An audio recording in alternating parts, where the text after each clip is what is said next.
राधा स्वामी जी 3 जन्मों तक अंधा एक बार हजूर महाराज जी आई कैंप के सेवादारों को प्रसाद दे रहे थे।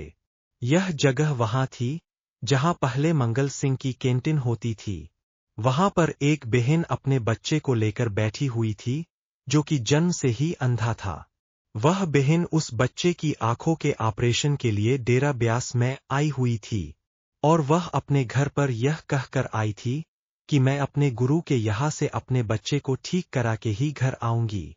किंतु डॉक्टरों ने उसका ऑपरेशन करने से मना कर दिया था, इसलिए वह बहन बहुत ज्यादा परेशान हो गई थी।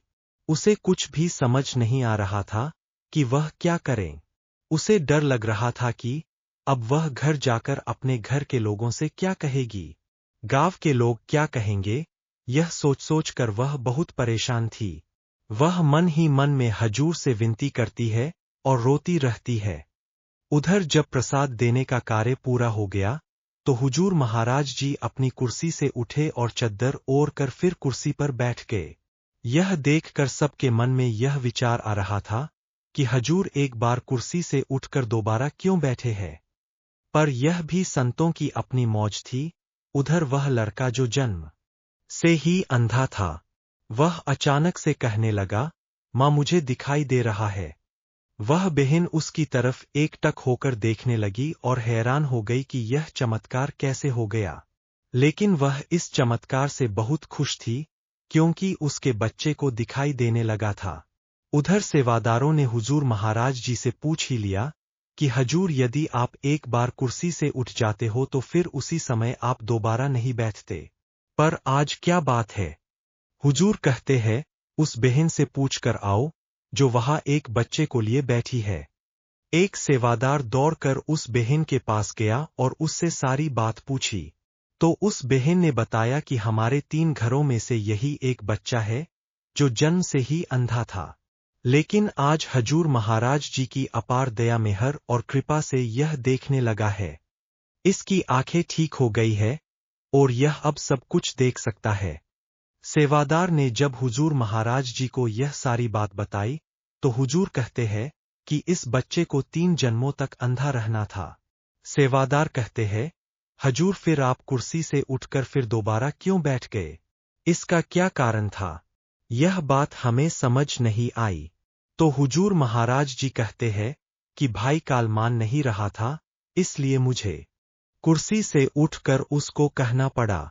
सेवादार आश्चर्य से कहते हैं, हजूर काल की इतनी हिम्मत कि आपकी वह कही बात को ना माने, आपके हुक्म की अदुली करके उस बात को ना माने।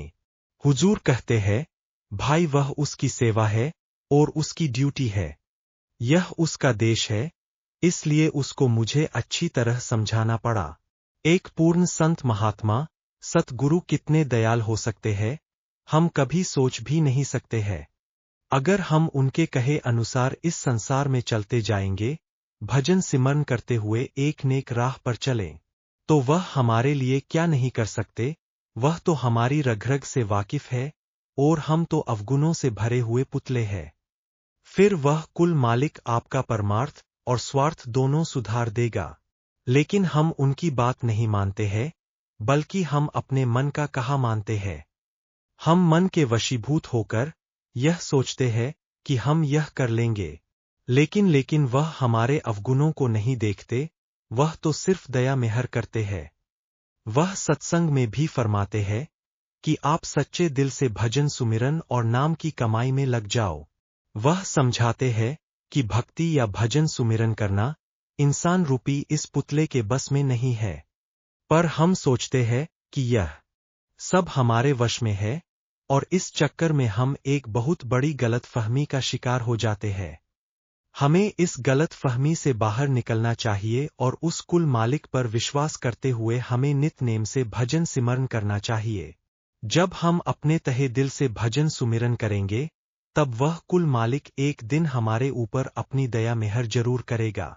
जिस दिन यह दया मेहर हमारे ऊपर हो जाएगी, उस दिन हम इस संसार रूपी स्टेज का हिस्सा नहीं रहेंगे, बल्कि अपने परमपिता के साथ अपने घर पहुंचकर उससे मिलाप हासिल कर लेंगे।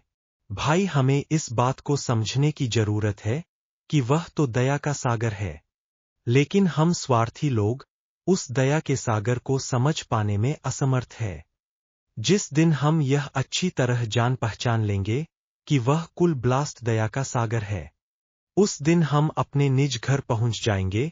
बस देर है तो हमारे समझने की, जब लग जोबन सास है तब लग नाम धियाई। चल दिया नाल हरी चलसी, हरी अंते लय छड़ाई। हाउ बलिहारी तिनको, जिन हरी मन उठा आई। जिन हरी हरी नाम न चेतियों से, अंत गए पछुताई। धुर मस्तक हरि प्रभ लिखिया, जन नानक नाम धियाई। राधा स्वामी जी।